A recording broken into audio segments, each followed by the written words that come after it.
Bonsoir à tous. Bienvenue ce soir dans la maison de Dieu. J'espère que vous allez bien. Et c'est vraiment une joie d'être là ce soir, mes frères et sœurs, non? Vous savez, mes frères et sœurs, il y a une chose que je réalise de plus en plus, c'est que notre joie se trouve dans le Seigneur. Il y a peut-être eu des circonstances aujourd'hui, cette semaine. On a peut-être encore des faiblesses en nous, mais on ne veut pas regarder à ça ce soir, mes frères et sœurs. Parce que quand on regarde à la croix du Seigneur, à ce qu'il a accompli pour nous, et il nous promet de nous perfectionner par son évangile, ben moi je crois qu'il y a de quoi se réjouir ce soir. Et ça, mes frères et sœurs, ben c'est notre cœur. Notre cœur désire trouver le Seigneur ce soir.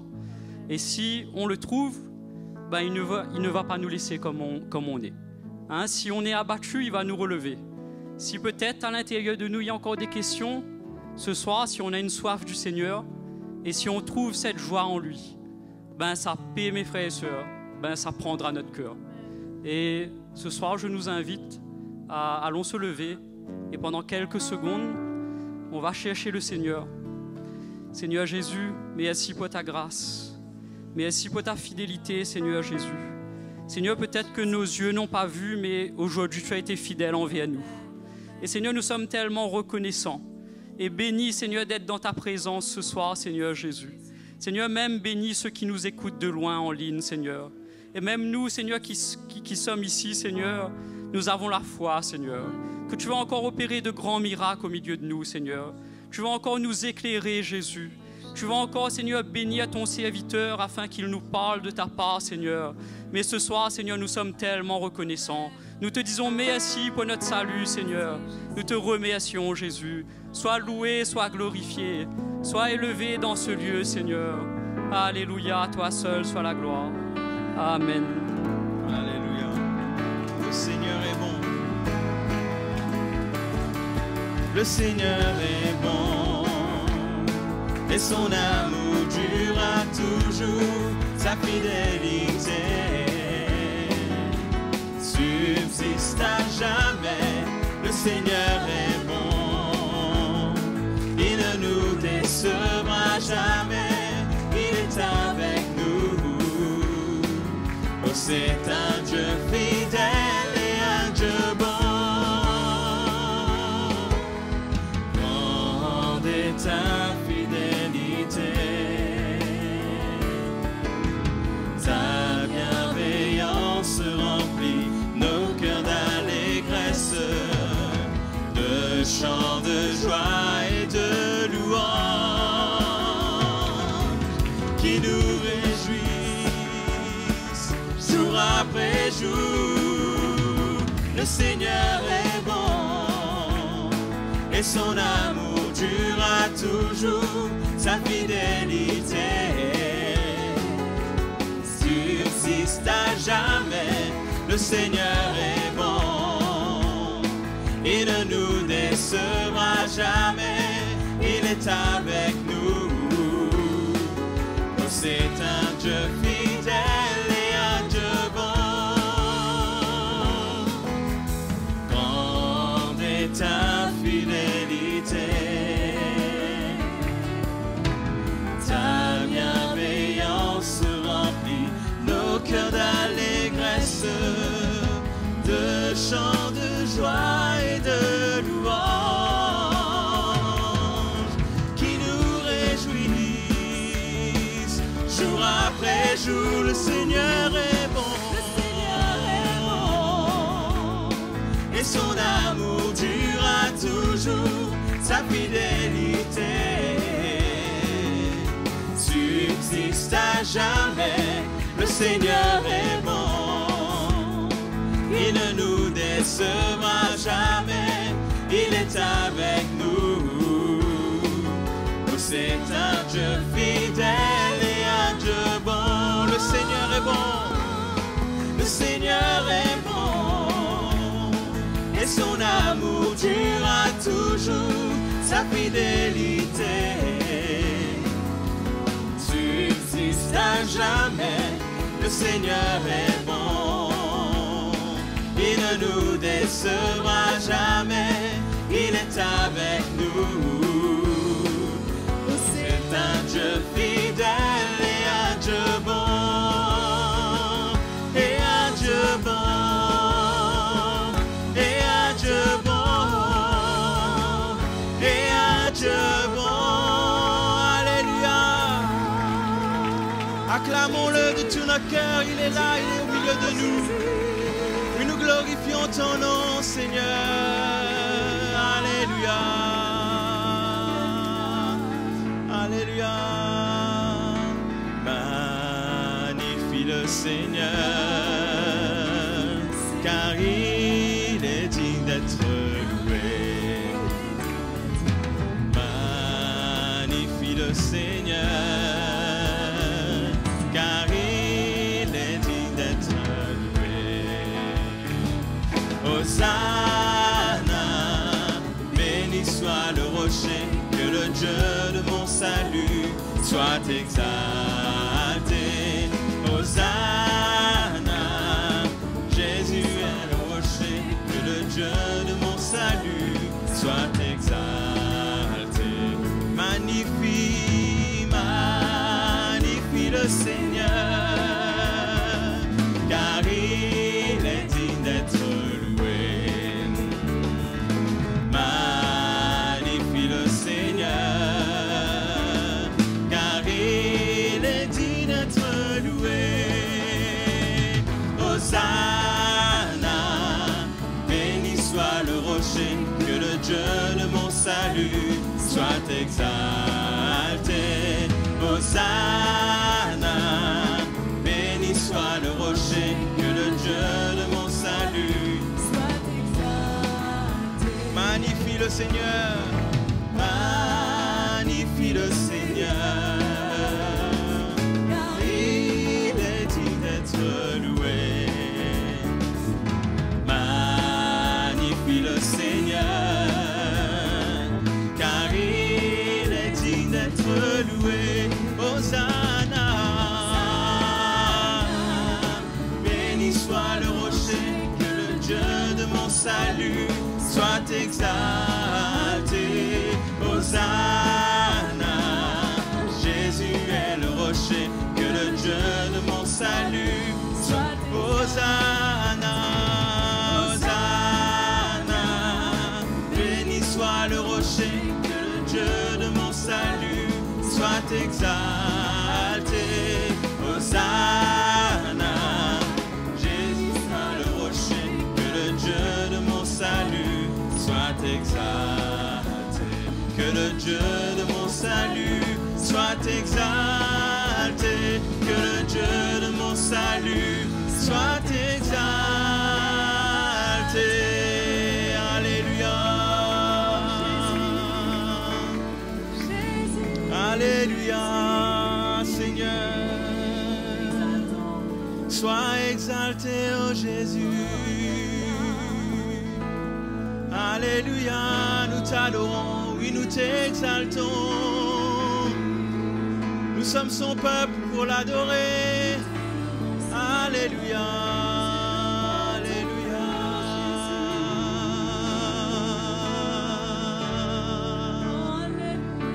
Alléluia. Adorons-le de tout notre cœur, les frères et sœurs. Donnons-lui la louange, donnons-lui l'adoration de nos cœurs. Il mérite la gloire, il mérite l'honneur, oh Jésus. Soromondolo mandala yoromo mondolo yoromondolo mandala mandala skirelo. Alléluia.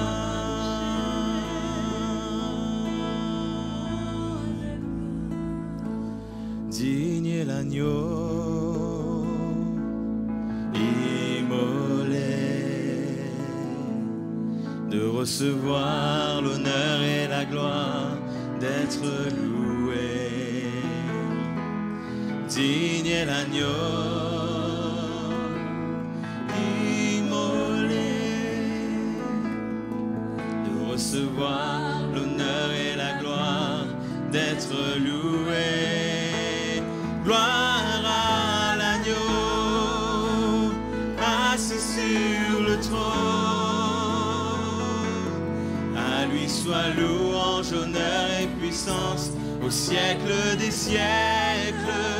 Gloire à l'agneau, assis sur le trône. À lui soit louange, honneur et puissance au siècle des siècles. Amen. Digne est l'agneau, digne est l'agneau.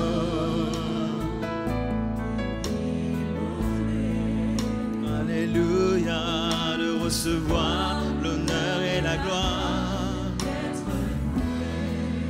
Tu es digne, Seigneur.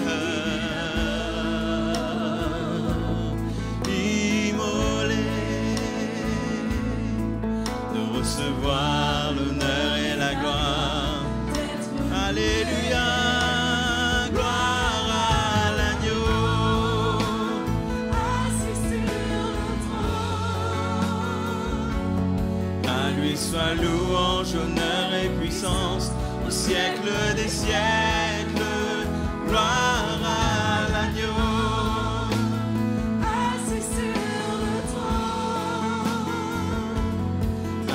Soit louange, honneur et puissance, gloire à l'agneau, gloire à l'agneau, assis sur le trône.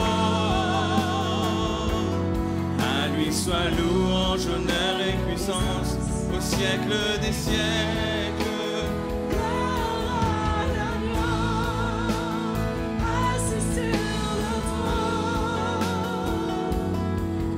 Soit louange, honneur et puissance au siècle des siècles. Amen. Amen. Amen.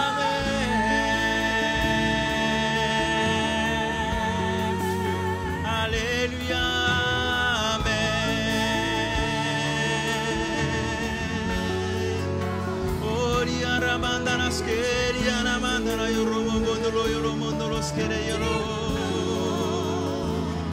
Tu es digne, Seigneur mon Dieu. Tu es digne, oh mon roi. Gloire à ton nom, Seigneur. Alléluia, alléluia.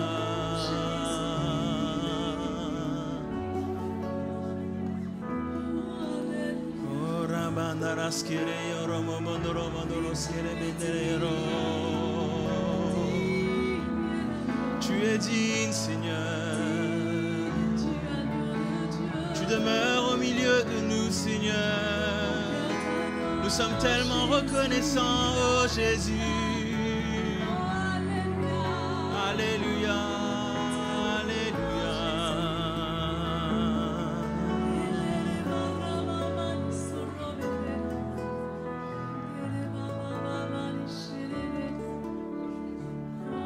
Merci Seigneur. Gloire à l'agneau, assis sur le trône, oui Seigneur. À lui soit louange, honneur et puissance au siècle des siècles. À l'agneau, assis sur le trône. À lui soit louange, honneur et puissance au siècle des siècles. Amen.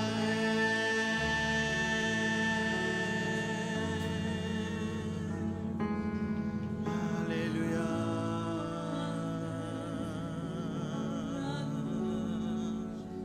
Oh Jésus. Adorons Jésus. Oui, nous t'adorons. Nous sommes ton peuple, Seigneur. Rachetés par ton sang, nous sommes ton peuple, oh Jésus. Alléluia. Gloire à ton nom. Dieu tout-puissant, plein de gloire, tu es revêtu de majesté, tu es élevé au-dessus de tout, de ton trône tu règnes avec autorité, sois élevé, ô Seigneur, sois élevé, ô Seigneur, par ton peuple là, dans ta présence, qui crie saint est le Seigneur. Dieu tout-puissant, Dieu tout-puissant, plein de gloire, tu es revêtu de majesté, tu es élevé au-dessus de tout, de ton trône tu règnes avec autorité, sois élevé, ô Seigneur, sois élevé, ô Seigneur,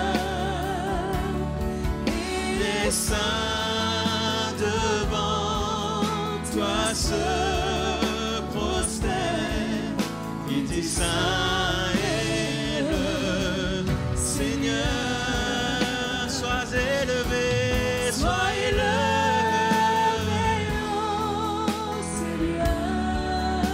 alléluia, sois élevé, ô Seigneur, par ton peuple là, dans ta présence, qui crie saint est le Seigneur, sois élevé,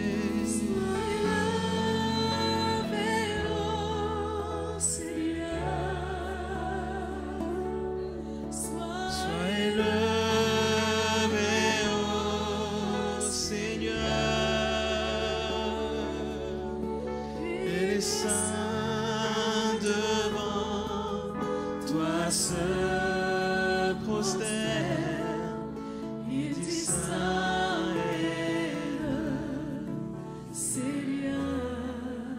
Merci Seigneur, alléluia.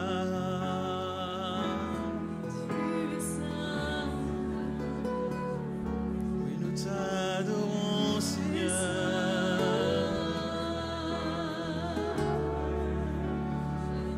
tu es là au milieu de nous Seigneur. Jésus, ton nom est saint. Quel privilège de t'accueillir Seigneur, quel privilège de t'avoir Seigneur Jésus. Alléluia.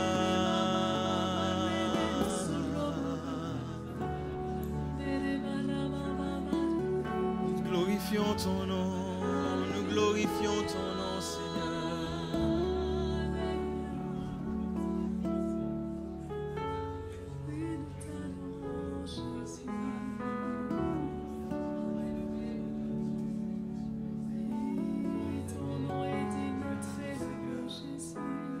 Alléluia. Oui Seigneur. Oui, nous t'adorons. Oui, Seigneur. Nous t'adorons. Alléluia. Sois glorifié.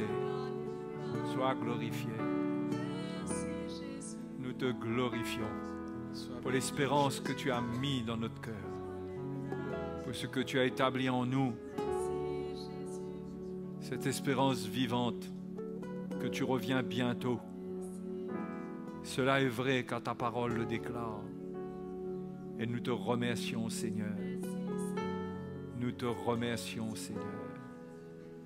Alléluia. Oh, merci Seigneur. Alléluia. Gloire à toi Jésus. Merci Seigneur. Sois béni. Merci pour ce moment. Merci de nous encourager. Alléluia. Merci de nous équiper. Alléluia. Amen. Bonsoir à vous tous les frères et sœurs. Et nous sommes, heureux de pouvoir nous retrouver tous les jeudis soirs, depuis la levée pas la levée, mais on a repoussé le couvre-feu. Et c'est au bénéfice aussi de tous nos frères et nos sœurs qui nous visitent sur Internet et qui sont dans l'attente de ces moments, que nous saluons par ailleurs. Que le Seigneur vous bénisse. Est-ce qu'il y a quelqu'un ici qui nous visite aussi ce soir, pour la première fois? Personne? Il y a cette dame-là, on l'accueille. Bienvenue. Bienvenue. Et il y a encore quelqu'un là-bas que nous accueillons. Hein? Eh bien, on est heureux de vous avoir avec nous et nous allons ensemble ce soir partager la parole du Seigneur en allant dans l'évangile de Marc au chapitre 4 et le verset 26. Marc 4, 26.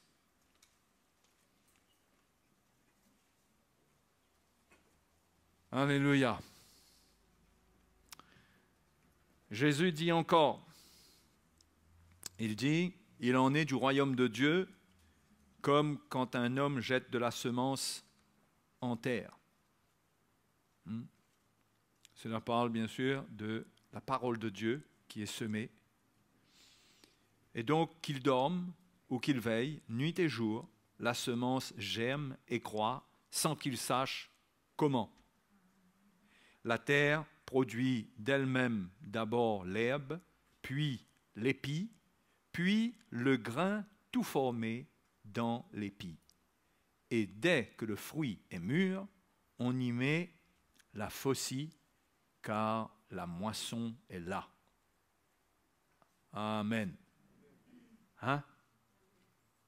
La moisson est là. La moisson nous parle de l'avènement du Seigneur, de l'enlèvement de l'Église. Et ici, le Seigneur donne une parabole pour expliquer comment le royaume de Dieu se développe, comment il progresse.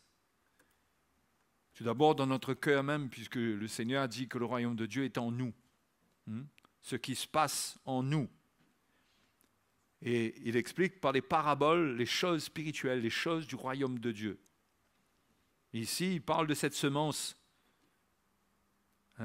Et il parle de 4 étapes. Il parle du moment où on plante. Il parle ensuite de la germination. La semence germe. OK? Ça, c'est une étape. Il parle du grain tout formé dans l'épi. Il parle donc de la maturation, de ce qui a été planté, ce qui a germé. Il doit y avoir une maturation. OK? Et quand cette maturation a amené la maturité, eh bien, on moissonne. D'accord? Donc, ça, si ça concerne le royaume de Dieu et ça parle de la moisson, ça nous oriente vers l'avènement du Seigneur. Il y a juste un élément que le Seigneur ne donne pas ici, qui est important, et que nous allons retrouver dans Jacques. Non pas que la parabole du Seigneur est incomplète, elle est complète pour ce qu'elle doit transmettre. J'aurais certainement pas la prétention de dire que le Seigneur a raté quelque chose ici, parce que ça serait grave. Jacques chapitre 5 et le verset 7, il dit, Jacques dit, « Soyez donc patients, frères, jusqu'à l'avènement du Seigneur.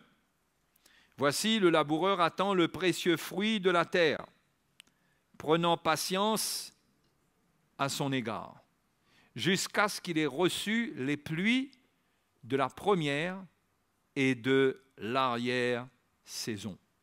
Voilà l'élément qui permet la germination, qui permet la maturation, c'est la pluie. Hein? Pour planter, on n'a pas besoin de la pluie, on plante. Mais pour faire pousser, il faut la pluie.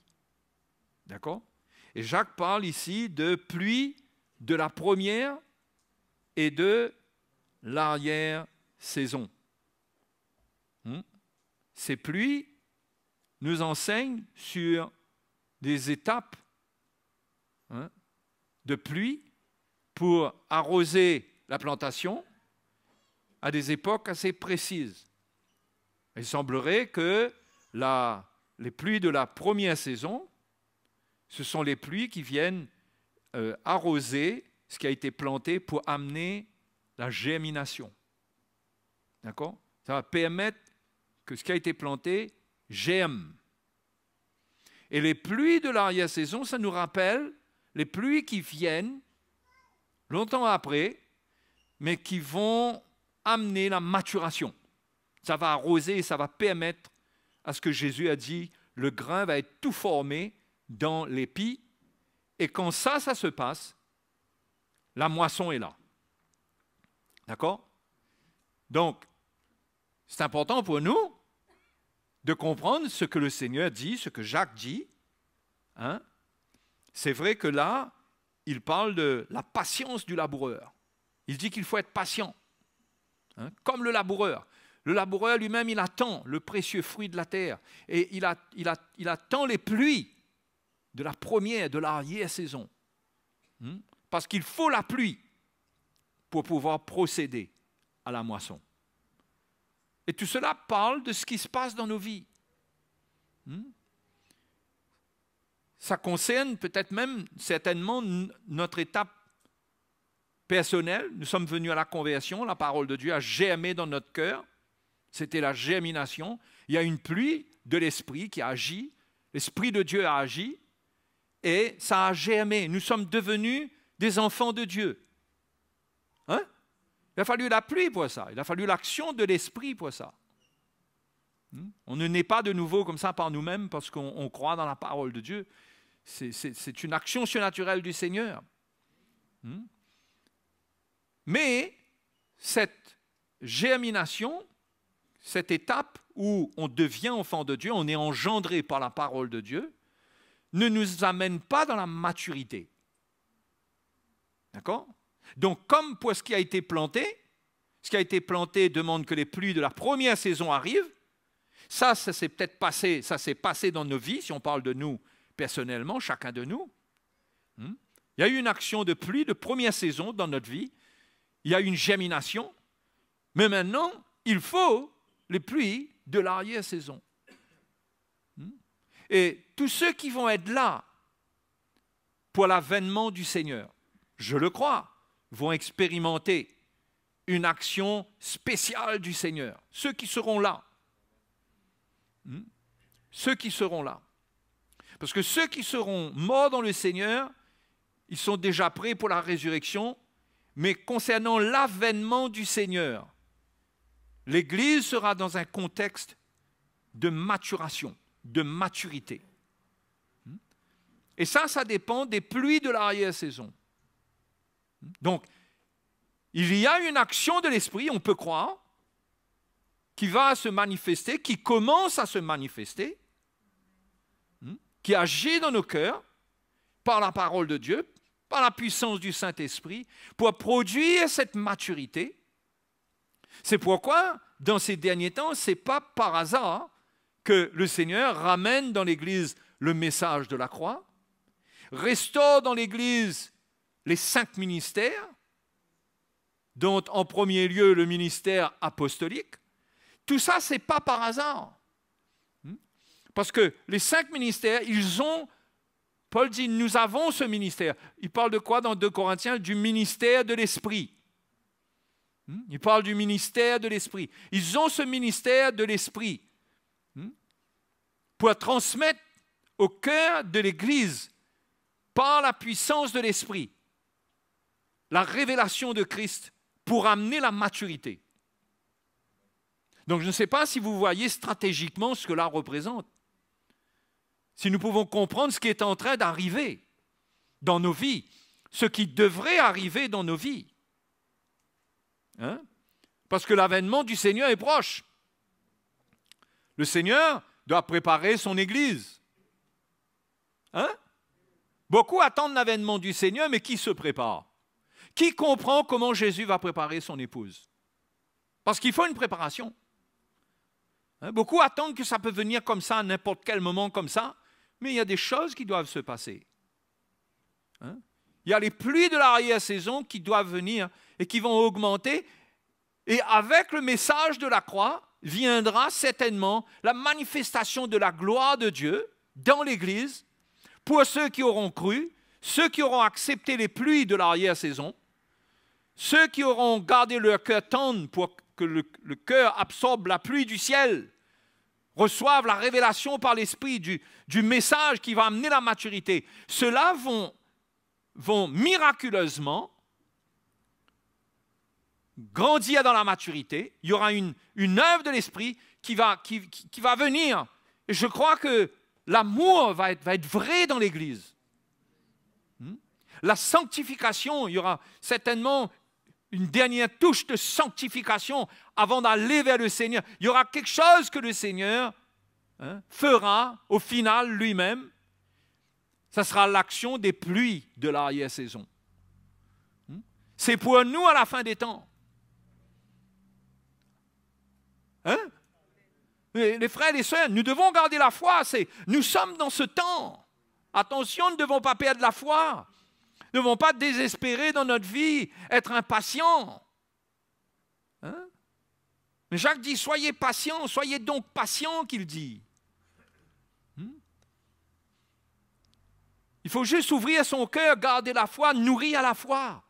Recevoir la pluie de l'arrière-saison, recevoir la révélation de Christ par le ministère de l'Esprit. Recevoir cela. Pour que cela œuvre en nous et que nous soyons prêts, après avoir été préparés. On n'est pas prêt comme ça, on est prêt après avoir été préparés.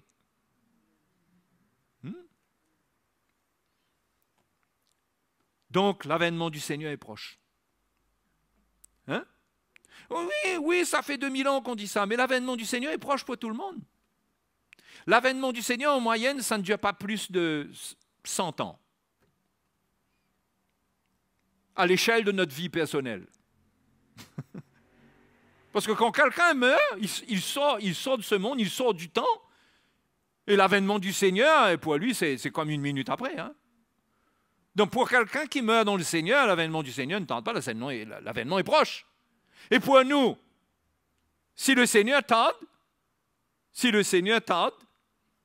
ça va prendre encore le temps de notre vie. Mais c'est proche, même si ça doit durer 100 ans. C'est proche. D'une manière ou d'une autre, pour nous tous, c'est proche de toute façon.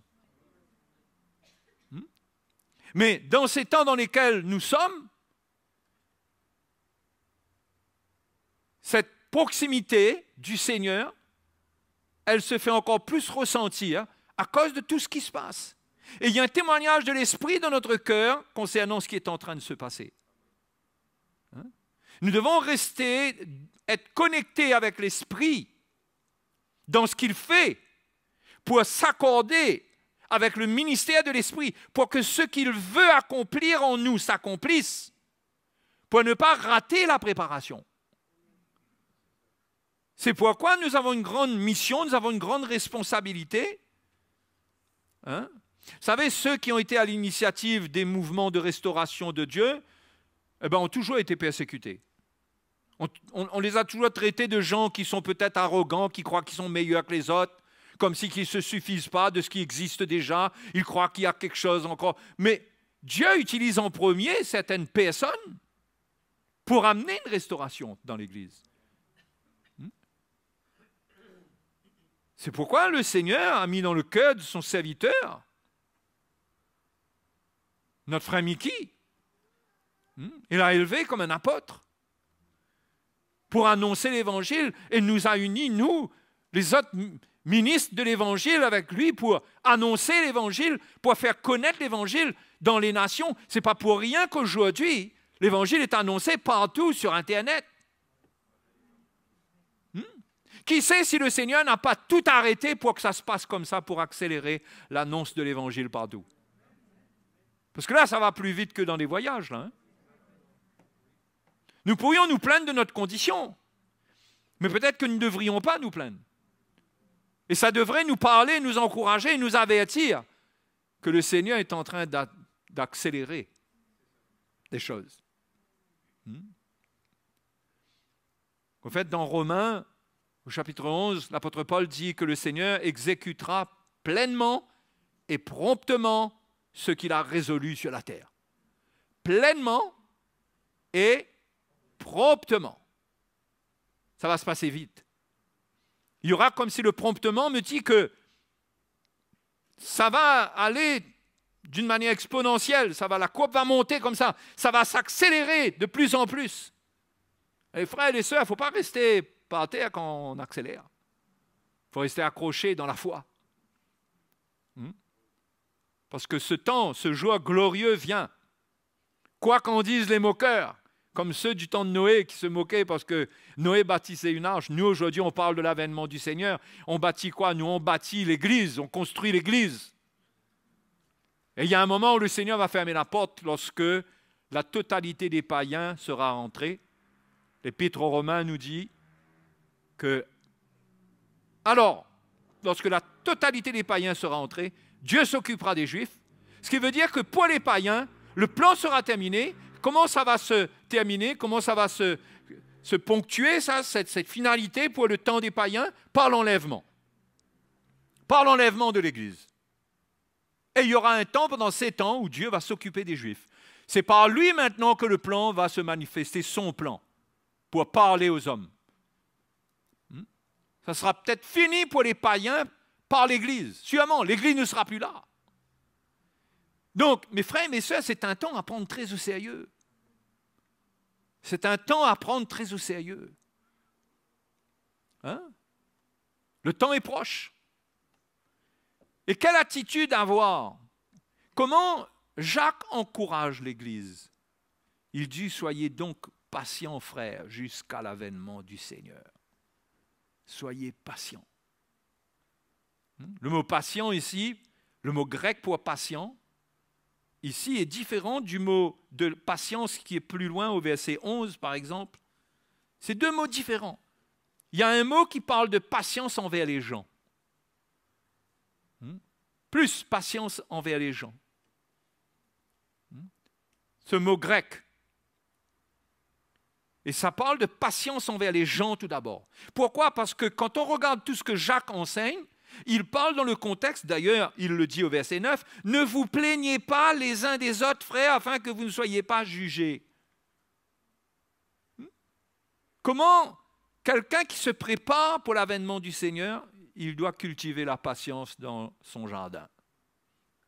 Il doit être patient, ne pas juger, garder son cœur pur. Ne pas se laisser aller à la colère, comme Jacques même dit, que la colère de l'homme n'accomplit pas la justice de Dieu. Ne pas se laisser aller à gâter son cœur. Mais être patient. Comme le laboureur, lui, il est patient. Le laboureur, il est patient dans son travail de laboureur, de cultivateur. Il travaille et il a l'espérance que Dieu va faire quelque chose. Et il travaille et il est patient. Comment nous aussi, nous devons être patients, pareil. Patients les uns envers les autres. Le Seigneur est patient envers nous. Nous devons être patients. Nous devons pardonner. Nous ne devons pas nous battre et gâter notre cœur. C'est pourquoi Jésus a beaucoup enseigné sur le fait que si quelqu'un te frappe sur une joue, tends-lui l'autre. Ça veut dire, ne gâte pas ton cœur. Ne te laisse pas aller à gâter ton cœur. Si tu réponds, tu vas gâter ton cœur. Ça ne vaut pas le coup. Tends-lui l'autre. Parce qu'il faut que tu sois en état si le Seigneur revient. Donc Jacques parle de patience. Alors que nous attendons l'œuvre du Seigneur, la pluie de l'arrière-saison. Nous attendons l'effet de ce ministère dans nos vies qui va augmenter en puissance, en autorité dans nos vies. Ça va aller en augmentant. Alors que nous attendons cela, nous gardons notre cœur pur et nous venons au milieu de l'église et nous prions et nous restons dans la foi. Nous nous attendons à des miracles dans nos vies, des miracles de préparation de notre cœur pour aller sur les nuées avec le Seigneur, pour être au rendez-vous du Seigneur, préparé pour aller sur les nuées. Mes frères, mes soeurs, écoutez bien, on a rendez-vous sur les nuées avec le Seigneur. C'est une folie pour l'homme parce que ça ne s'est jamais passé. Ça ne doit pas être une folie pour le chrétien. Parce que la parole de Dieu ne dit pas des choses insensées. La parole de Dieu dit la vérité. D'ailleurs, Paul dit, voici ce que nous vous disons d'après la parole du Seigneur. Dans 1 Thessaloniciens chapitre 4, verset 16. Voici ce que nous vous disons d'après la parole du Seigneur. Et là, il va parler de l'enlèvement. Il a reçu la révélation du Seigneur. Ça, c'est la parole, c'est vrai. Hein? On n'a pas écouté ceux qui veulent expliquer les choses autrement. C'est vrai, ça vient. Il faut se laisser préparer. Alléluia. Hein? Il faut être prêt. Okay? Il ne faut pas miser sur la mort. Il ne faut pas dire, moi, je vais mourir, de toute façon, ça va être OK. Tu ne sais pas si Jésus va revenir avant que tu meurs. Il ne faut pas se dire, pour moi, là, le temps est fini. Sanctifie-toi, prépare-toi. Parce que l'œuvre de Dieu va s'accélérer. Les pluies de l'arrière-saison vont aller à fond. Ça va être comme une mousson. Hein? Ça va être de fortes pluies dans l'église. Ça va arroser. Ça va permettre à l'œuvre de Dieu, tout d'un coup, il y aura des choses qui vont se passer. Son œuvre sera complétée. Mais aujourd'hui, soyons patients, il dit. Hein? Et attendons. Le moment vient.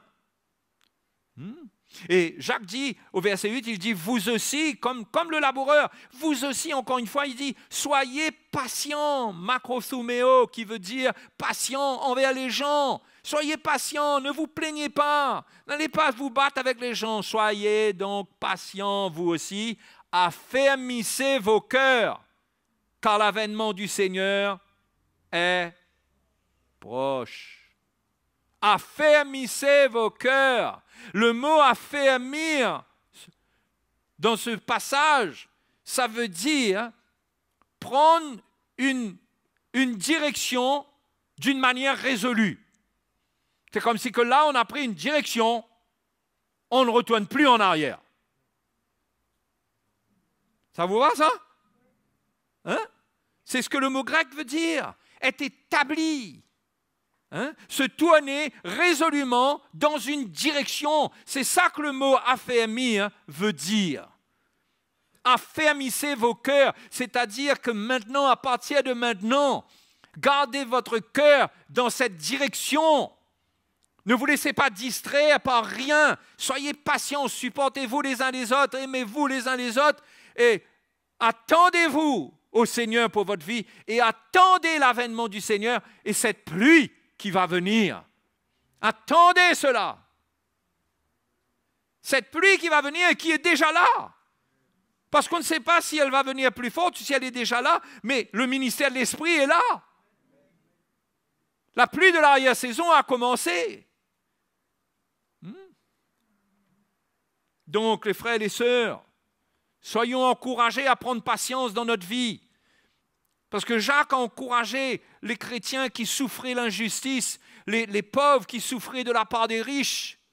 Les riches abusaient sur les pauvres et Jacques leur donne des avertissements, mais il encourage les chrétiens à être patients, à supporter. À supporter, à ne pas être là en train de se battre, gâter son cœur dans la médisance, répondre, non, soyez patients. C'est pourquoi au début même de l'épître, il parle, en plus de cela. Bon, au verset 1, on continue dans le même passage. Donc voici, verset 9, ne vous plaignez pas les uns des autres, frères, afin que vous ne soyez pas jugés. Voici le juge est à la porte. Prenez, mes frères, pour un modèle de souffrance et de patience, macrothuméa, ce qui est la patience toujours envers les gens. Les prophètes, prenez pour modèle les prophètes qui ont parlé au nom du Seigneur. Ils ont fait patience. Ces prophètes ont fait patience envers le peuple d'Israël. Parfois, ils ont crié à Dieu dans leur souffrance parce que c'était difficile de supporter l'état du peuple d'Israël qui se rebellait, qui ne voulait pas écouter. Parfois, ils étaient, comme Jérémie, jetés dans une citerne. Ils étaient menacés. Mais ils ont été patients parce qu'ils savaient ce que Dieu leur avait confié comme mission.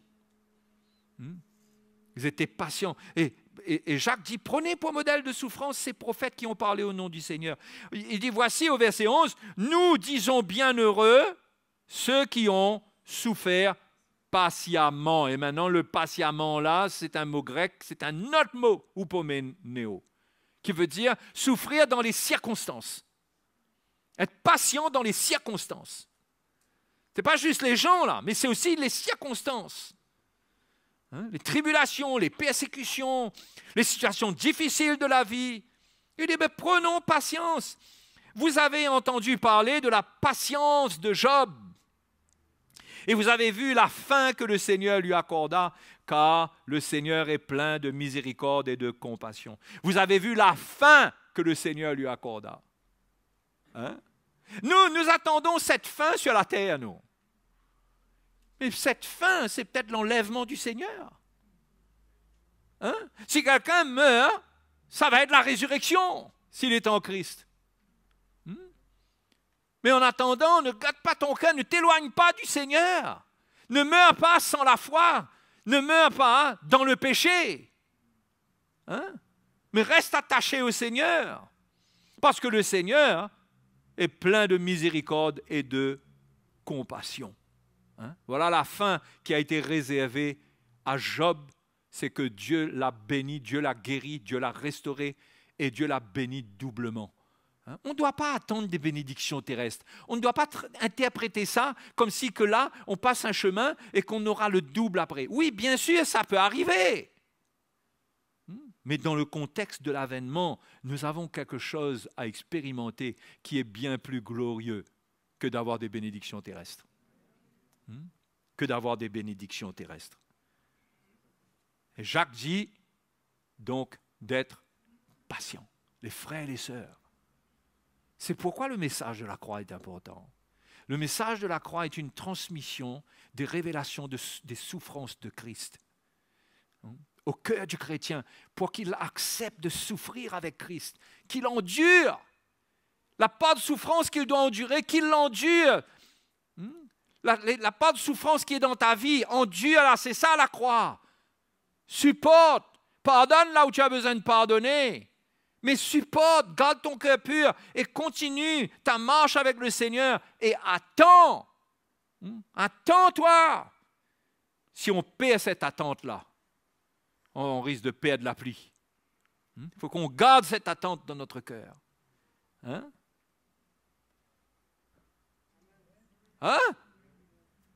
C'est encourageant, non? Mes frères et sœurs, le temps est court. Nous n'avons rien à gagner dans ce monde. Il n'y a rien pour nous sur cette terre. Il n'y a rien. Tout ce qui se passe, on ne va plus prendre plaisir de toute façon à la vie sur la terre. Elle sera plus intéressante là au fur et à mesure. Du jour au lendemain, nous pouvons perdre nos biens. Du jour au lendemain, nous pouvons tout perdre. Du jour au lendemain, il peut arriver n'importe quoi. Je parle même à la Réunion, n'importe quoi peut se passer demain matin. C'est comme cette histoire, cette situation sanitaire là. Ça peut arriver n'importe quand que les choses changent et notre vie est bouleversée et tout change. Il faut que nos valeurs, il faut que notre sens des valeurs est dans les bonnes valeurs. Il faut qu'on arrive à apprécier la vie selon l'appréciation de Dieu, qu'on donne de la valeur à la justice qui est éternelle, au service de Dieu, à l'amour, à toutes ces choses qui sont éternelles. Et le reste n'est que banalité, j'ai presque envie de dire baliverne, Hein? C'est pour notre petit passage sur la terre. Il n'y a rien que nous allons emporter avec nous. Vivons dans la justice avec ce que nous possédons. Et même si nous ne possédons pas grand-chose, vivons dans la justice. Cherchons à plaire au Seigneur. Attendons-nous au Seigneur. Attendons-nous au Seigneur. Alléluia. Hein? Au chapitre 1 de Jacques, Jacques parle, quand on parle de circonstances, hein?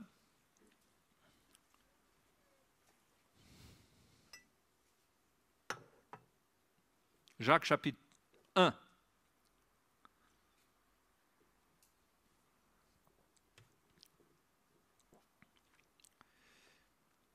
Jacques chapitre 1, verset 2. Mes frères, regardez comme un sujet de joie complète les diverses épreuves auxquelles vous pouvez être exposés, sachant que l'épreuve de votre foi produit la patience, upomene, la patience. Ça vous forme pour être patient, pour affronter les circonstances. Mais il faut que la patience accomplisse parfaitement son œuvre, afin que vous soyez parfaits et accomplis sans faillir en rien. Vous voyez pourquoi il y a des épreuves? Et comment dans l'épreuve, il faut être patient. Parce que dans l'épreuve, lorsqu'on est patient, la patience accomplit son œuvre. Vous voyez, donc on va dire, mais c'est le Seigneur qui fait son œuvre. Mais Jacques dit, la patience accomplit son œuvre. Donc ça veut dire que le Seigneur accomplit son œuvre par la patience. Quand nous sommes patients, donc cela veut dire que nous sommes identifiés à la croix de Christ pour endurer. Nous manifestons de la patience. Eh bien, dans cette patience que nous manifestons, l'Esprit de Dieu, le Seigneur, accomplit une œuvre parfaite, afin qu'on soit parfait et accompli sans faillir, accompli, c'est-à-dire mûr, sans faillir en rien. Et là, on revient à la maturité, à la maturation. Hein? Sans faillir en rien. C'est-à-dire prêt, inébranlable, pour attendre l'avènement du Seigneur et la pluie qui doit continuer. Hein? Pour entrer dans la maturité. Donc, ça, c'est l'œuvre que le Seigneur veut accomplir dans nos vies, mes frères et mes sœurs. Hein? Et cette œuvre demande de nous quoi, là, ce soir? Qu'est-ce qu'on est en train de voir, là? Qu'est-ce qui est important pour l'œuvre du Seigneur, là, jusqu'à l'avènement du Seigneur, là? Qu'est-ce qui est important qui doit se passer en nous? L'œuvre de la patience, non? Ce qui est important pour notre part, c'est que nous soyons patients. Patients. On est trop pressés. Il faut être patient, il faut laisser Dieu faire son œuvre. Dieu fait toutes choses d'une manière merveilleuse au temps convenable. Il y a un temps où la pluie vient, c'est lui qui décide. On peut faire ce qu'on veut. Si on est dans l'étape où Dieu veut amener la maturité, n'essayons pas de vivre dans l'étape où Dieu, à un certain moment, il y avait des miracles facilement, il y avait des choses qui se passaient, et on se dit, moi, on veut revivre cela, il faut qu'on prie pour revivre cela. Mais c'est le Seigneur qui décide des mouvements qui doivent venir. Ce n'est pas un mouvement de guérison qui va nous préparer pour l'avènement du Seigneur. Ce n'est pas un mouvement de guérison. C'est pourquoi il faut être patient dans la maladie, comme Job. Si on est malade, oui, on croit qu'il peut nous guérir, mais on est patient s'il faut être encore malade un peu de temps. On est patient. Mais est-ce qu'on a le choix? La chose qui peut se passer, c'est que nous rations l'œuvre que Dieu veut faire par la patience. Ça peut se retourner contre nous. Donc, on s'attend au Seigneur, on s'attend à des miracles pour nos vies, on s'attend à ce que le Seigneur fasse des choses, mais on doit être patient, parce que le laboureur, il attend la pluie. Il a planté, ça a germé.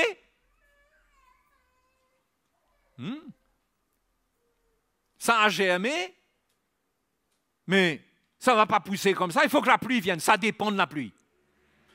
Le laboureur, quand il plante, il travaille, il dépend de la pluie. Il ne peut rien faire, non? Il faut la pluie. Il peut faire ce qu'il veut. Il vient, il regarde son champ, il enlève les roches, il laboure, il continue, il nettoie. Mais s'il n'y a pas la pluie, ça ne va pas aller plus loin. Et la pluie vient du ciel. C'est le Seigneur qui décide. Hein? Il faut comprendre ça. Et il faut être patient dans nos épreuves. Au contraire, si nous sommes exposés à diverses épreuves, cela contribue à mener l'œuvre de la patience dans notre vie. Et la patience, c'est ce que Jacques dit, c'est cette patience qu'il faut avoir jusqu'à l'avènement du Seigneur. Sans cette patience, vous comprenez que beaucoup de chrétiens risquent de se perdre. Parce qu'on risque de se dire, moi j'en ai assez. Ça fait longtemps que j'attends ma guérison, ça fait longtemps que j'attends ma bénédiction, ça fait longtemps, c'est pas normal, c'est votre doctrine, c'est ceci, c'est cela. Hein? Et on risque de se décourager et partir. Hein? On risque de se retrouver dans des lieux où, sans le savoir, c'est la sorcellerie qui fait des miracles. Oui. Même utilisé au nom de Jésus, il y a des choses qui se passent, mais des gens à qui Jésus dira ensuite, ouvriers d'iniquité. On peut se retrouver pris dans des mouvements qui paraissent être de Dieu à cause des signes que nous réclamons et que nous voulons, parce que nous voulons ça, nous voulons voir les grandes choses se passer, mais nous ne comprenons pas que les grandes choses, ce n'est pas ça les grandes choses. Ça, c'est des grandes choses, parce que bien sûr, la puissance du Seigneur se manifeste par des guérisons, c'est dans l'Évangile.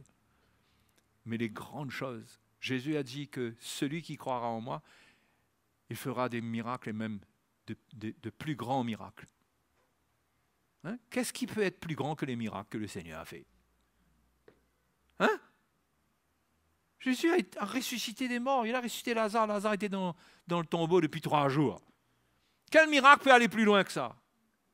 Il parle d'une qualité de miracle. Il parle de ce qui se passe dans le cœur d'un homme qui est né de nouveau et que Dieu transforme et le Seigneur le libère dans son cœur, forme la vie de Christ en lui. Il parle de ça, moi je crois. Après, je dis ce qu'on ne vient pas, qu'il y aurait un moment où il y a des miracles qui vont se faire, qui vont être dans une dimension ou dans une ampleur plus grande. Attendons-nous au Seigneur. Mais moi je veux voir dedans que ce qui est plus important, c'est les miracles que Dieu va faire en nous pour nous préparer pour l'avènement du Seigneur.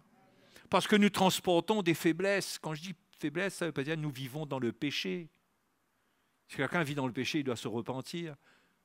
Mais nous avons encore quelques tares de la chair qui se manifestent.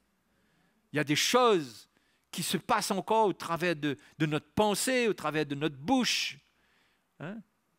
dont nous voulons être débarrassés, des traits de caractère, un peu d'impulsivité encore, je ne sais pas moi. Mais on aspire à des changements. Et il y a des choses que le Seigneur va faire. Soit au moment même de l'enlèvement, soit juste avant l'enlèvement, il y a quelque chose qu'il va faire dans l'Église. Et quand ça va se passer, on saura que là, le Seigneur n'est pas loin. Peut-être, il faut me laisser cette option. Il faut me laisser cette option parce que Paul dit dans Thessaloniciens, il dit que pour ceux qui sont dans les ténèbres, le jour du Seigneur sera comme un voleur. D'accord? Le jour du Seigneur qui va venir sera comme un voleur pour ceux qui sont dans les ténèbres. Il dit, mais pour vous qui êtes de la lumière, ce jour ne vous surprendra pas comme un voleur.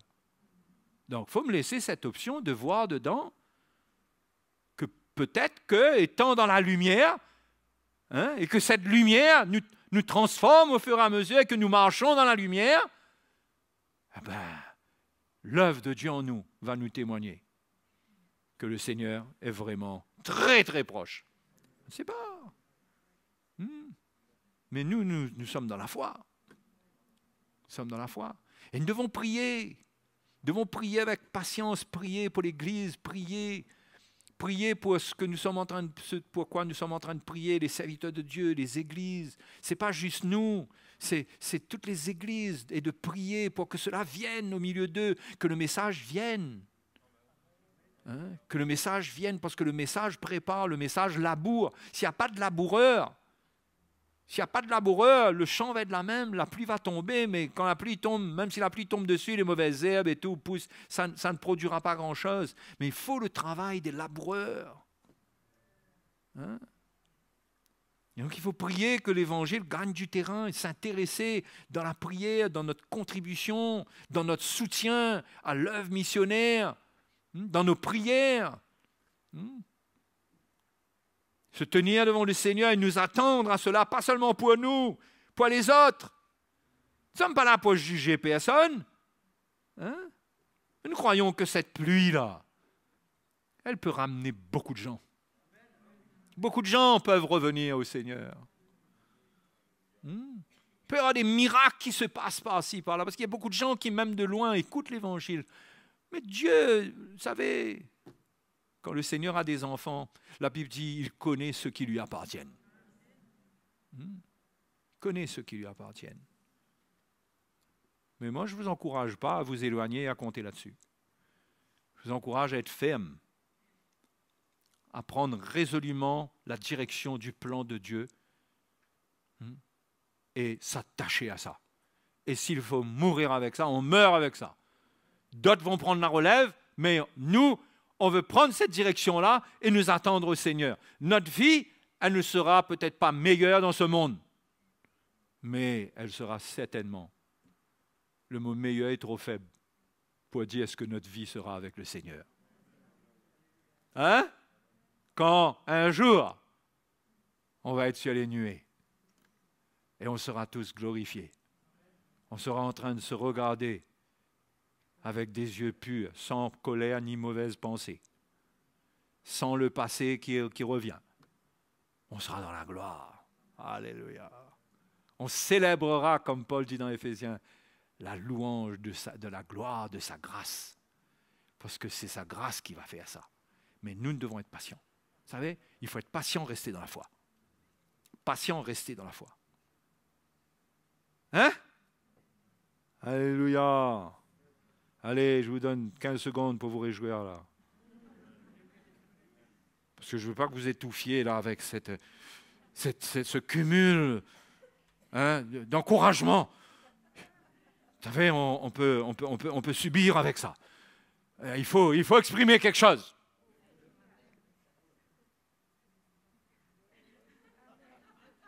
Eh bien, moi, ça ne m'encourage pas tant que ça. J'espère que ça t'encourage. Hein? Et peut-être que ta vie n'est pas facile, mais trouve cet encouragement. Garde l'espérance. Attention quand on garde notre cœur. L'espérance ne brûle plus dans notre cœur. Ce sont les situations qui viennent dans nos pensées, qui viennent en nous, dans les émotions, qui travaillent. Ça fait des tempêtes à l'intérieur et on perd la douceur et la chaleur de l'espérance. Hein? Qui permettent à nos yeux de rester fixés sur le Seigneur et d'attendre et de dire le Seigneur vient. Et si c'est encore 2022, c'est encore 2022. Le Seigneur vient. On ne change pas de confession parce que le temps change. Et si ça ne vient pas en 2022, 2023, alléluia. Jésus va revenir. On sait passer 2023 si on arrive là. Si on arrive 2024, on est encore là. Jésus, le Seigneur est proche. Quelqu'un va me dire, mais ça fait 4 ans que tu dis ça. Je dirais, tu fais une erreur, depuis 1983, je dis ça. Ah ben tu es encore plus fou que je le croyais. Ah oui, je suis fou. Hein? Mais si ça doit tarder, et si je dois partir avec le Seigneur, eh ben que le bâton, que les jeunes qui se sont laissés préparer, qu'ils prennent la relève, qu'ils servent le Seigneur, et qu'eux aussi ils disent la même chose. 2025, 2026, je ne dis pas que je serai mort en 2024, ça on ne sait pas. 2025, 2026, 2027, on attend même, on attend. Hein?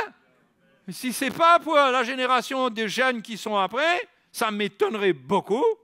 Mais avec le Seigneur, on ne sait jamais, parce que la Bible nous dit pour le Seigneur, un jour est comme 1000 ans comme un jour. Donc on ne sait jamais avec le Seigneur. Mais si ça doit aller encore, ça va aller encore. Mais nous, on comprend qu'à l'heure actuelle, avec ce que Dieu est en train de faire, Jésus nous a dit qu'il faut discerner les temps. Il a reproché aux pharisiens, il dit, vous ne discernez pas les temps. Ils n'avaient pas compris que Jésus les visitait. Ils étaient aveugles. Mais nous, on comprend avec les temps dans lesquels nous sommes. Hein? Et vous savez, notre repère, ce n'est pas comprendre la marque de la bête. Ça sert à quoi? C'est que spéculer, c'est perte de temps. Moi, je préfère parler de la préparation. Je préfère vous dire, soyez patients. Il ne faut pas s'inquiéter, comme si là, on a besoin de, d'aller se ravager les neurones à coups de calendrier, à coups de date, à coups de...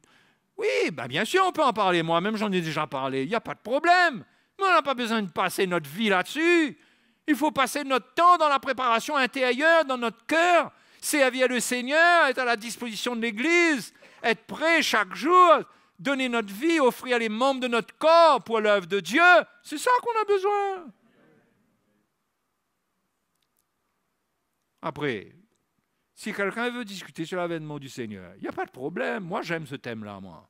Il n'y a pas de problème.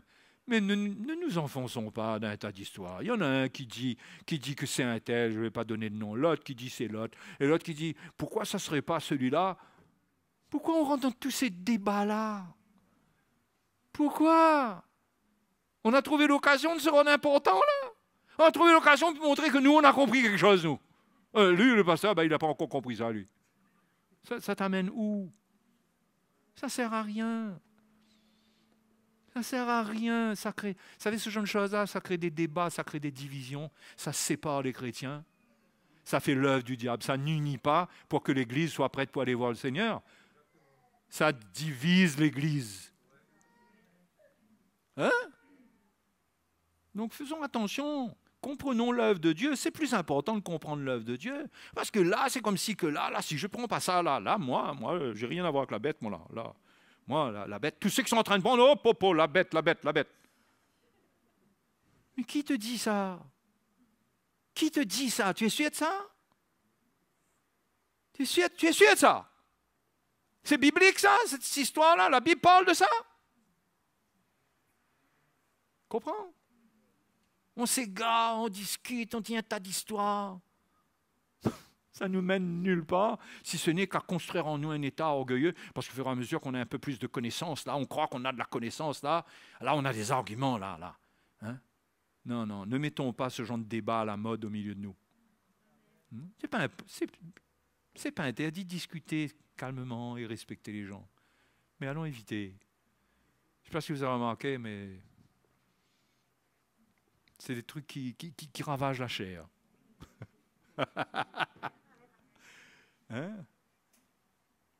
Donc, les frères et les sœurs, le plus important, c'est d'être patient. C'est d'être patient. Hein? Et attention, qu'on croit qu'on est spirituel et on est en train de tout spiritualiser. Attention. Parce qu'on ne sait pas, dans le temps dans lequel on est, qu'est-ce que Dieu va faire, qu'est-ce qui se passe. Ce qui est sûr, c'est que le Seigneur est grand.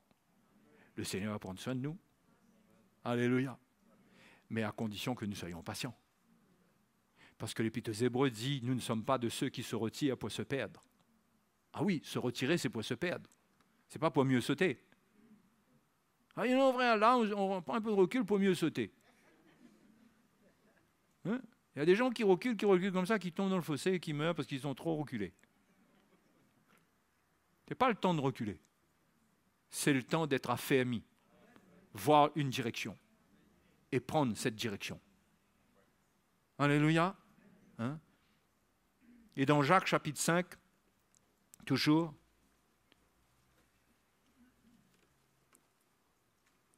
verset 13, Jacques dit, quelqu'un parmi vous est-il dans la souffrance? Qu'est-ce qu'il doit faire? Hein? Qu'il prie. Voilà, il s'affermit, il reste dans la direction, il prie. Il ne veut pas se détourner de l'appel de Dieu à cause de la souffrance. Mais il veut prendre dans la souffrance ce qui est de Dieu pour lui. Il prie. Quelqu'un est-il dans la joie? Parce qu'il y a de la joie aussi. Il n'y a pas que les épreuves. Eh oh. Quelqu'un est-il dans la joie? Qu'il chante des cantiques. Vous chantez, vous?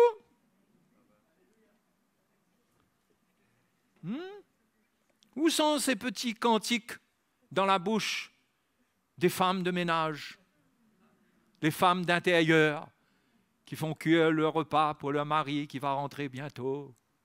Hein? Le mari, quand il rentre, il sifflote. La femme, elle chante des cantiques dans sa petite cuisson.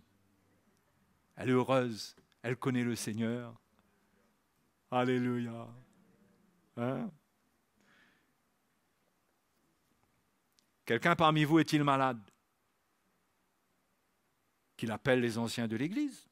Est-ce qu'il y a une solution pour la maladie? Hein? Mais bien sûr! Mais bien sûr, on s'attend au Seigneur, qu'il appelle les anciens, qui est malade. Quelqu'un est malade, qu'il appelle les anciens de l'Église. C'est quand la dernière fois que vous avez pratiqué ça parce que vous étiez malade? Hein? Je ne dis pas que vous avez un mal de tête, là, vous appelez l'ancien pour prier pour vous, pour tirer le petit mal de tête qu'il y a là. Et encore, si ça paie à Dieu, vous êtes libre. Mais ce n'est pas de ça qu'on parle. Vous allez voir de quoi on parle dans ce passage-là. Et c'est très important pour rester ferme, pour rester bien dans son cœur, qu'il appelle les anciens de l'Église et que les anciens prient pour lui en loignant d'huile au nom du Seigneur. D'accord? Là, ça parle de l'onction d'huile. La prière de la foi sauvera le malade. Ce n'est pas écrit guérira le malade. C'est écrit sauvera le malade. Parce que là, le malade, il est en train de se perdre. Là. Pourquoi il est en train de se perdre? Parce qu'il est en train de perdre la foi. Pourquoi? Parce que le malade, ici, le mot malade, c'est le mot kamno. Kamno, kamno. Dites à votre voisin kamno. Kamno, comme ça vous vous rappelez. Pas camion, kamno. Kamno. Et le mot malade, quand ça parle des malades physiques que Jésus guérissait, c'est asténéo. C'est un autre mot. Ici, le mot kamno, ça parle de celui qui est fatigué, qui est écrasé, qui est au bord du découragement, qui n'en peut plus. Qui n'en peut plus. Il a besoin de l'onction d'huile. Et attaché à ça, il y a peut-être la maladie. Mais il est dit, confessez vos péchés les uns aux autres. Hein? Le Seigneur le relèvera. S'il a commis des péchés, il lui sera pardonné. Il y a des situations qui sont attachées peut-être à son état, où il a besoin de mettre son cœur clair parce qu'il est écrasé, il est fatigué, peut-être qu'il n'a pas pardonné, peut-être, je ne sais pas. Et là, vous voyez, il est vraiment pas bien. Ben, il va voir les anciens. Hein? Il va voir les anciens. Il dit, voilà mon état, je suis fatigué, je ne veux pas rester comme ça. Ce n'est pas seulement une guérison physique. Hein? C'est une visitation du Seigneur pour sauver le malade, le kamno, celui qui est écrasé là. C'est pour le relever. Mes frères et mes sœurs, il y a des solutions pour être bien, malgré tout. Hein? Parce que ici, la promesse, hein, c'est que la prière de la foi sauvera le kamno. Et le Seigneur le relèvera. Et s'il a commis des péchés, il lui sera pardonné. D'accord? Donc, quelqu'un est-il malade qu'il appelle les anciens? D'accord? Là, le malade appelle les anciens. Mais la promesse, c'est sur kamno. Non? La prière de la foi sauvera le malade, c'est-à-dire le... Vous vous rappelez du mot? Demandez à votre voisin s'il se rappelle du mot. Hein. C'est quoi? Écoutez. Kamno. C'est pas l'asténéo. Et le Seigneur le relèvera. C'est-à-dire qu'il est possible qu'il a toujours une maladie physique avec lui quand il sort de là, mais il est relevé. Il est sauvé de ce que la maladie produisait. Mais Dieu peut le bénir aussi et le guérir totalement. Oui. Hein? Mais si ça ne se passe pas, au moins on est relevé. On est bien. On est bien dans notre cœur. On est sauvé de la lassitude, de cet état d'écrasement. On est bien. Et là, on va mieux supporter notre épreuve. Confessez donc vos péchés les uns aux autres et priez les uns pour les autres afin que vous soyez guéris. La prière agissante du juste a une grande efficacité. Donc, on peut prier les uns pour les autres afin que vous soyez guéris. Là, ça parle de guérir. Mais guérison, ça ne se limite pas au physique. Parce que dans Luc chapitre 4, il est dit que le Seigneur est venu pour guérir ceux qui ont le cœur brisé. Okay? Pour guérir les cœurs brisés. Afin que vous soyez guéris. La prière agissante du juste a une grande efficacité. Élie était un homme de la même nature que nous. Élie était quoi, lui? Hein? Il était un prophète, c'est-à-dire qu'il était quoi? Hein? Il était un homme de Dieu, il était un serviteur de Dieu, d'accord? Ce n'est pas par hasard là que la parole de Dieu nous donne l'exemple d'Élie. Parce qu'avant cela, on a dit qu'il appelle les anciens. Ça veut dire comment tu vois les anciens, toi?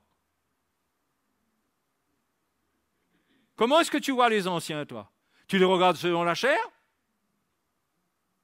Tu trouves qu'elle est trop faille? Tu comprends mal l'autorité de Dieu. Le chrétien n'a de définition de la guérison qu'au travers de quelqu'un qui est très charismatique, qui a une onction là, quand on s'approche de lui, on a du mal à tenir debout là. Cette autorité ne dépend pas de toutes sortes de manifestations, de frissons, ça ne va pas faire crier, ça ne va pas produire des choses. C'est une autorité de Dieu dont un des fruits se trouve ici. La prière de la foi des anciens. Relève le malade, sauve le malade. Donc, Élie était un homme de la même nature que nous. Que nous, Jacques était serviteur de Dieu, lui. Que nous, les serviteurs de Dieu.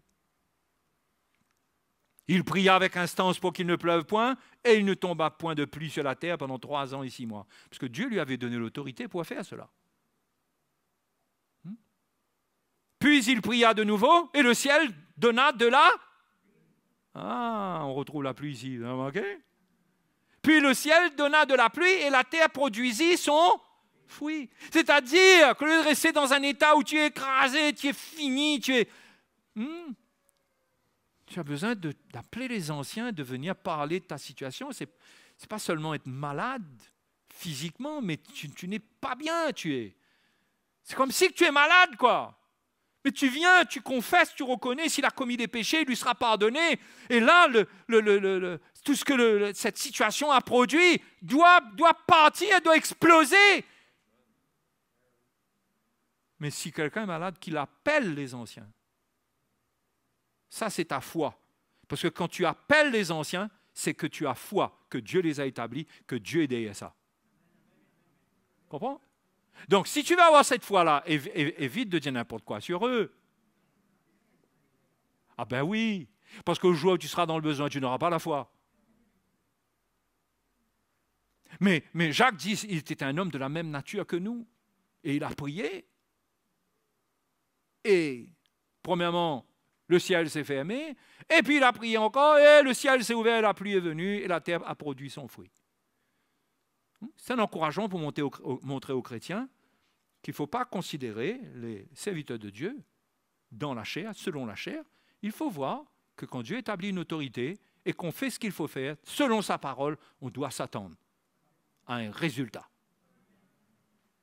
Ça nous libère. Hein? Oui ou non?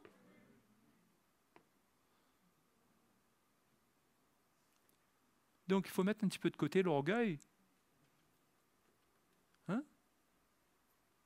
Donc, vous comprenez maintenant que ça ne concerne pas quelqu'un qui a un petit mal de tête, ça. Mais si quelqu'un a un gros mal de tête qui dure trop, il peut venir, on peut prier.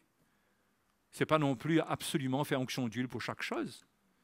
Mais en tous les cas, cette affaire-là, Jacques met l'accent sur l'onction d'huile accompagnée de la prière de la foi.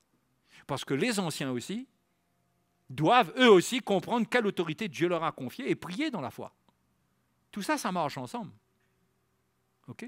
Mais le chrétien, il doit regarder comment Élie était un homme de la même nature que nous. Et Élie, il a prié, le miracle s'est passé. Ben alors, s'il était de la même nature que nous, on ne peut pas nous prier que la pluie vienne?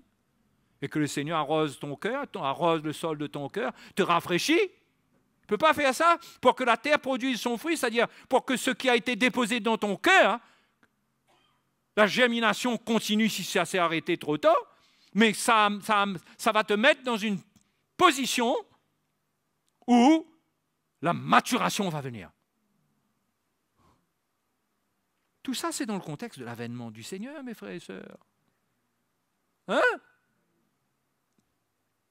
Et étonnant que Jacques dit au verset 19, mes frères, si quelqu'un parmi vous s'est égaré loin de la vérité, qu'un autre l'y ramène, qu'il sache que celui qui ramènera un pécheur de la voie où il s'était égaré sauvera une âme de la mort et couvrira une multitude de péchés.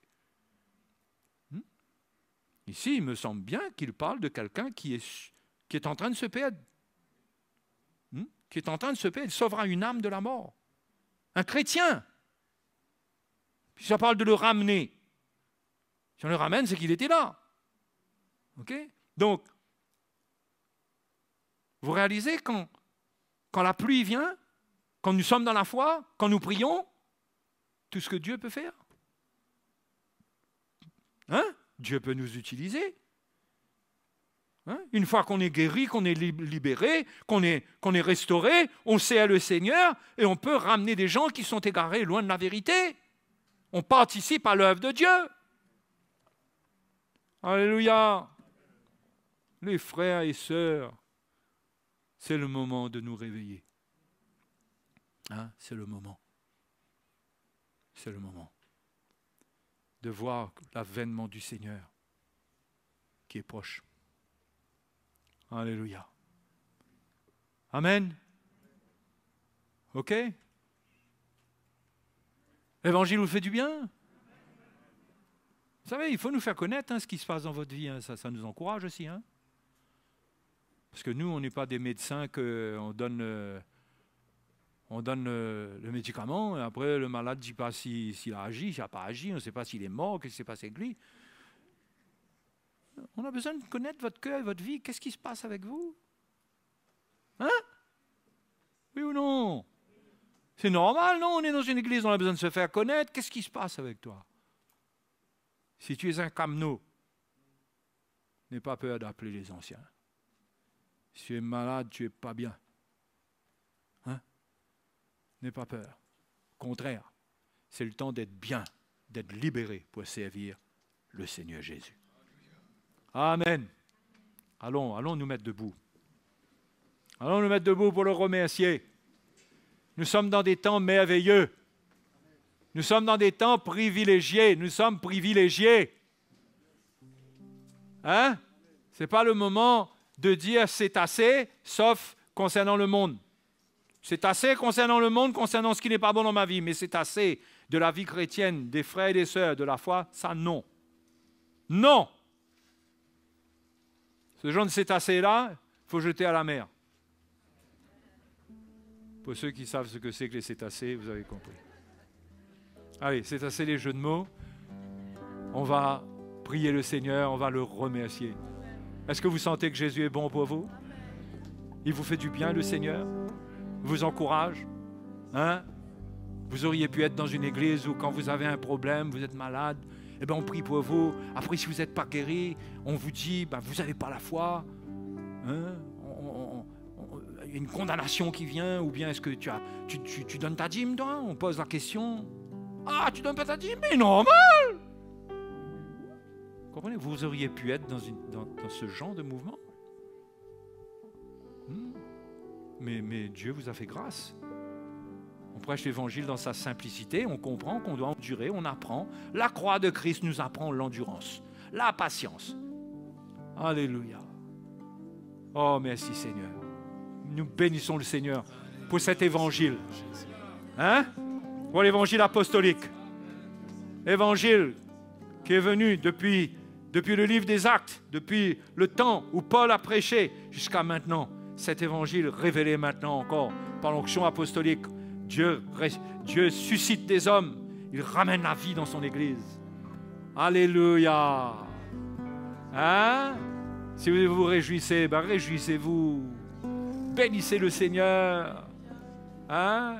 Levez les mains vers le Seigneur. Remerciez-le. Jésus est merveilleux. Jésus est merveilleux. Hein? Sa bonté ne dépend pas des circonstances. Hein? Le psaume dit « Quand ta bonté vaut mieux que la vie », oui. La vie, elle nous réserve des choses qui ne montrent pas la bonté, la vie elle-même. Mais la bonté de Dieu, Dieu est bon, Dieu utilise tout ce qui arrive pour nous former, pour nous préparer. Alléluia! Oh, gloire à Jésus. Merci de réjouir nos cœurs. Merci pour la bonne nouvelle de l'Évangile. Merci pour la bonne nouvelle du message de Christ. Merci pour la préparation de ton épouse pour la préparation de l'Église dans ces derniers temps. Merci pour ce que tu as accompli. Oui, Seigneur, tu fais de grandes choses. Quel Dieu merveilleux tu es. Quel Dieu merveilleux tu es. Alléluia. Alléluia.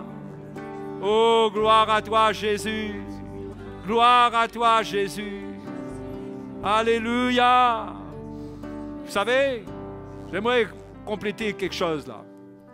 Le mot pour malade qui est autre que kamno, qui est asténéo, ça ne parle pas seulement de malade, ça parle de ceux qui sont faibles. Parce que le mot lui-même veut dire sans force.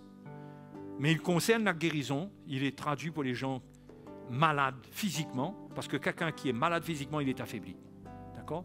Mais le mot veut dire aussi ceux qui sont faibles, ceux qui sont affaiblis dans la vie, affaiblis par les circonstances. Ça peut parler de ça.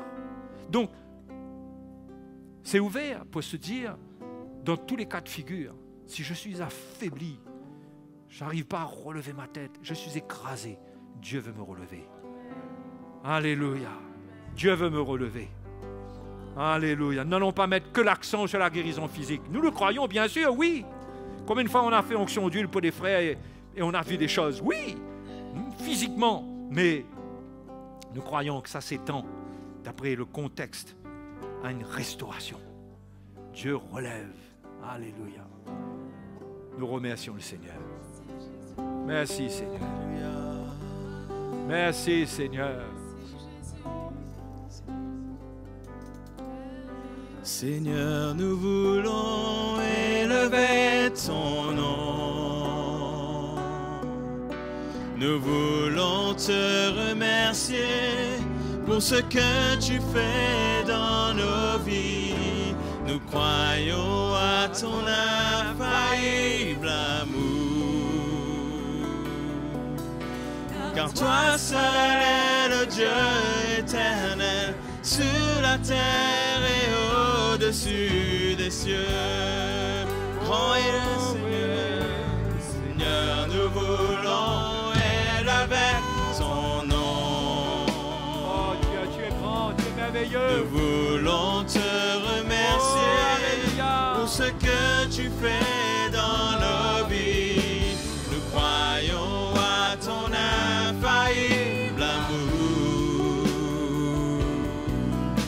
Car toi seul es le Dieu éternel, sur la terre et au-dessus des cieux.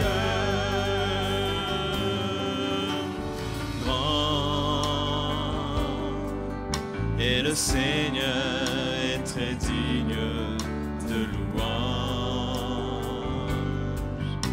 La cité de notre Dieu, le lieu saint, la joie de la terre entière. Alléluia.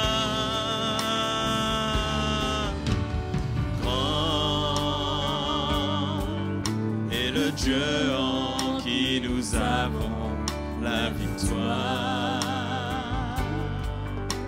qui nous aide contre l'ennemi. Nous fléchissons nos genoux. Alléluia. Seigneur, nous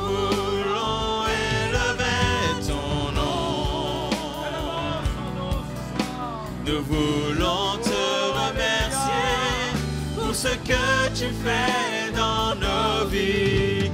Nous croyons à ton infaillible amour. Car toi seul es le Dieu éternel, sur la terre et au-dessus. Oui, Seigneur, nous voulons élever ton nom. Seigneur, nous voulons élever ton nom. Nous voulons te remercier pour ce que tu fais dans nos vies. Nous croyons à ton infaillible amour. Car toi seul est le Dieu éternel, sur la terre et au-dessus toi seul est le Dieu éternel, sur la terre et au-dessus des cieux. Alléluia. Alléluia. Gloire à ton nom, Jésus. Gloire à ton nom. Alléluia. Jésus est bon. Alléluia. Il est bon. Oui, la vie, elle n'est pas facile pour nous, mais Jésus est bon. Hein? Et Paul a dit, les souffrances du temps présent ne sont rien comparées, ne sauraient être comparées à la gloire à venir qui est réservée pour nous. Hein? Chaque souffrance que vous endurez en vous identifiant à Christ, ça produit de la gloire pour l'éternité pour vous. Vous réalisez? Vous réalisez les points que vous pouvez cumuler pour l'éternité? Quand vous souffrez et vous endurez, vous prenez votre croix, il y a une récompense là-dedans. Il y a une récompense là-dedans. Ok, donc voilà. Allez, que le Seigneur vous bénisse. Hein? Allez, une bonne soirée à vous tous. Seigneur, nous voulons élever ton nom.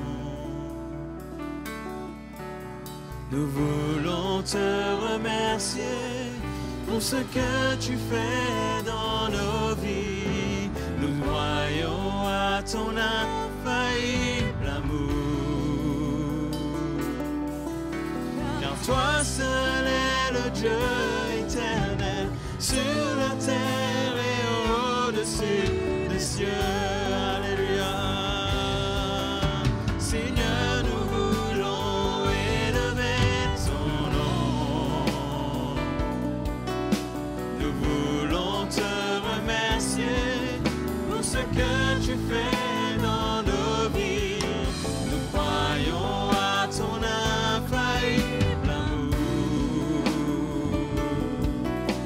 Car toi seul est le Dieu éternel, sur la terre et au-dessus des cieux. Car toi seul est le Dieu éternel, sur